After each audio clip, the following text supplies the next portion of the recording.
before starting, so you could explain a bit more about your Casa Campus, so people can understand your business and then drive questions straight for you. Sure. Hello, everybody. So Casa Campus is a co-living company, the biggest in Latin America. We have 9 buildings in Buenos Aires, 4 of which are currently operating, the other 5 are in different stage of construction. And co-living is something that focuses on the rental market, essentially, extended stays. What we found, or what I've noticed internationally, not just in Latin America, is that developers tend to only construct properties to sell units or construct them for the hotel business. They don't cater to the whole rental world that exists in any city. And as you know, there's millions of people who rent in any given city in the world. So essentially, Casa Campus is a hospitality company. We provide services, we manage entire buildings, and the buildings consist of 3 different publics: students, young professionals, and tourists. All of these people are usually people who are new to a city that don't know friends or family in any given city. I'm sure many of you have traveled and lived in a new city before, and it takes some time to get comfortable, to make your friends, and to feel connected and feel local. I know Airbnb promotes themselves as being a company that makes you feel local, but you only feel that locality on day 1. And then day 2, you're lonely, basically. You still have to go to a bar or a club to make friends. Whereas in exchange, if you stay inside a co-living building or in a Casa Campus building, you get connected to a lot of different people in the first couple of days of being there, mostly because we have a very big focus on how we manage the people and how their lives are inside the buildings. We have in-house staff, much less than a hotel, but a community manager, maintenance, cleaning, and then the same community manager also helps with organizing events and activities to create that connection between the people who are staying in the buildings. There's obviously common spaces as well as individual units. And the common spaces are where a lot of these activities happen. That's good. That's good. Thinking about your customers, what are the key characteristics of these guys? So obviously the core demographic is millennials, but we have people who stay with us from the ages of 18 all the way to 70. So it's a lifestyle choice. Anyone who wants to live in a rent like this in a city, who wants everything all-inclusive with a flexible contract plus access to community, is more than welcome to stay with us. We don't have any restrictions on that. Age restrictions, minimum 18, but beyond that, anyone can stay with us.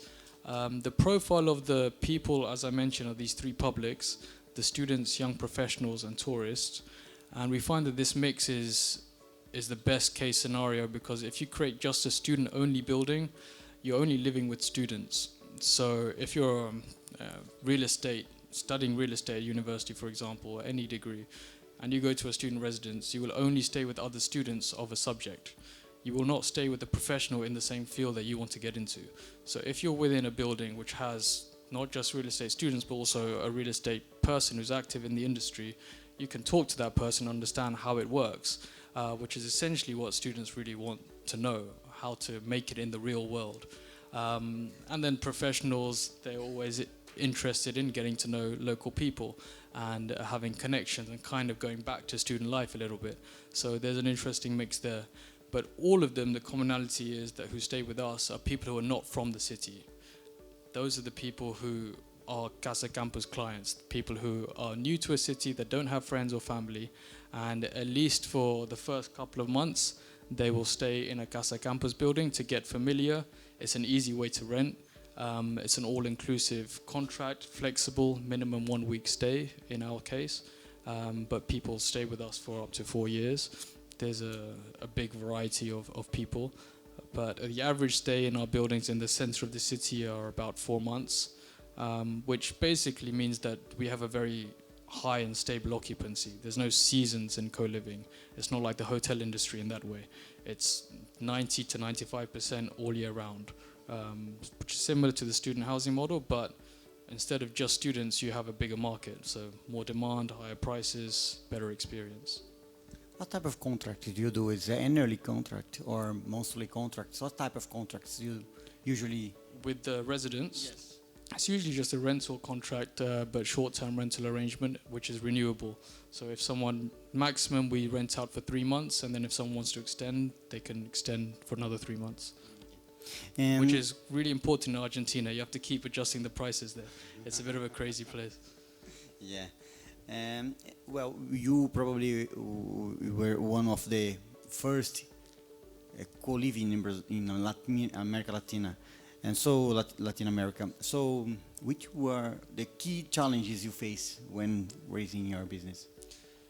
There is a difference between Latin America, especially Argentina. It's a whole different case to Europe in the sense of access to capital, especially in Argentina. So we had to sell units to finance the construction, but we sold the units to investors that were buy-to-let investors that were also looking for a rental income.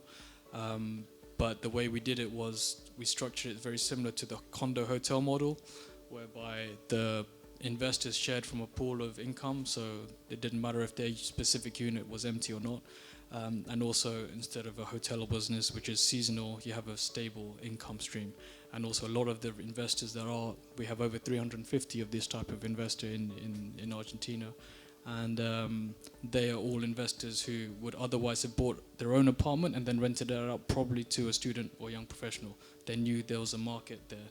But instead, they bought from us, and we managed the whole situation for them, so they didn't have to deal with, or they don't have to deal with, maintenance, cleaning, check-ins, all of that stuff that a landlord doesn't have time for.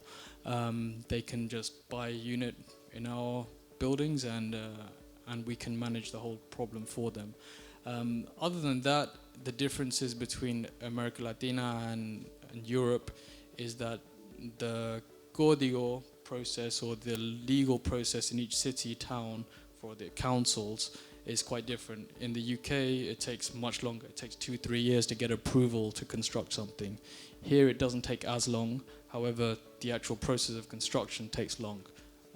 So that's the only other real difference. Yeah, and before going to the questions from the audience, Sure. I'd like to know what are the key lessons you brought from the collective to your current business? I know you were one of the founders of Collectives in London. I think it's the biggest of the world, right? Yeah, the Collective currently is the biggest co-living company globally. So which one are the key lessons you brought to your business? Well, the key understanding was that there is a product that is missing in all cities, which is a product for not just students, but everyone else who's renting. And that profile of person is actually growing more and more. There's more people who would like to rent more than own, because people are understanding that it doesn't always make the most sense to own something in a place. That's why there's such a big growth in Uber, for example. People rather use Uber than buy a car. It makes more sense. So along with that change of just wanting to rent and not own, there's also a demographic change in the sense that there's a lot more people who can be freelancers than before. Before, everyone kind of had to look for a job in a company and grow their career inside that company. Now, there's so many more independent workers. That's why there's such a rise in co-working. And residential real estate has always been, if you look historically, in function of the industries that are around at the time. So there used to be mining towns because of the mining industry, and now there's apartment blocks because of the central business district. However, for all these freelancers, there isn't really an adequate solution. They don't want to rent for 2 years and furnish an apartment for a new city. They just want to try a new place for the first time for a few months, and there isn't an option really for that. The only real similarity is Airbnb, and as I mentioned before, you still feel lonely in an Airbnb, which is not what these young professionals are after.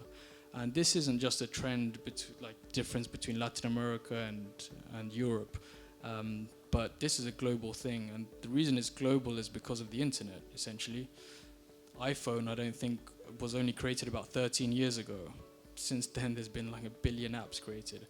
So before the iPhone, and before smartphones and internet, everyone just had, at best, a set of encyclopedias at home, and that was all the information in the world.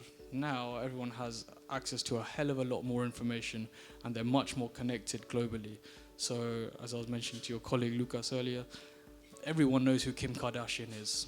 It doesn't matter if you're in Africa or in Brazil, but Kim Kardashian and Kanye West are known globally because of the power of connectivity. I'm not necessarily saying that they're the best people for everyone to know, but that is the reality we live in today. So essentially people here are living a very similar lifestyle to the people in London, which wasn't the case 30, 40 years ago. And that's only because of the rise of people being able to be more flexible. There isn't a housing solution that's flexible. Interesting. And well, come to questions from the audience. Have you tried your business model in smaller cities? What are the fundamentals for this model to work? I have not yet tried the model in smaller cities. I think fundamentals for the business model to work is ideally for it to be in bigger cities where there is an influx of many different people, and there's a demand, or there's a high demand for people who want to live there they want to try it for a couple of months, or they want to stay there for 2-3 years. And I think that's more common in bigger cities. So for now, we're focusing on the capital cities in the region. Are you planning to come to Brazil? Yes, Amilcar in the corner over there is our representative for Brazil. We are looking to open in Sao Paulo and Rio. We are currently looking just for investor and developer partners, local ones. We don't have the arrogance to just show up to a new city and pretend like we know how things work. We understand it's very important to have a local help. So we have a very collaborative spirit in that sense. We're open to work with whoever has something that makes sense. That's nice. About the building itself, what are the premises for the project? What are the average size of the apartment? So I understand that every city has a different regulation, but the smaller the better.